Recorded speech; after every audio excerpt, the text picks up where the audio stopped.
Sa Valenzuela City, nalapnos ang magkapatid at tatay nilang senior citizen matapos masabugan ng liquefied petroleum gas o LPG na tumagas sa tangke.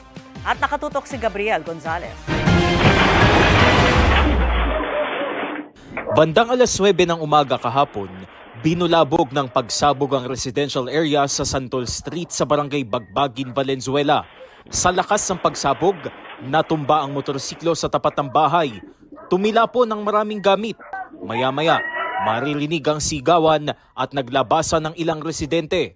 Ang sanhi ng malakas sa pagsabog, LPG.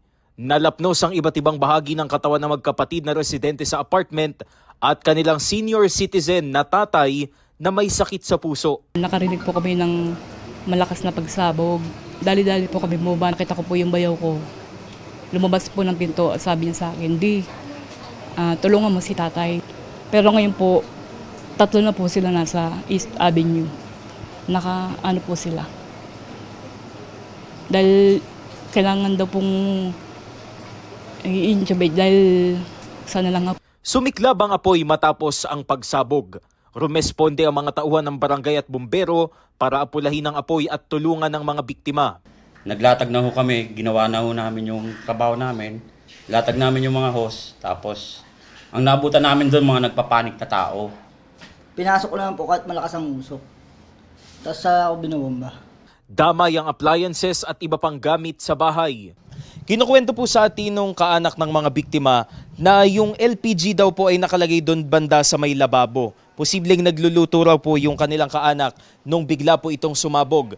Sa lakas po ng pagsabog, pati po yung katapat na bahay ng apartment ay nadamay.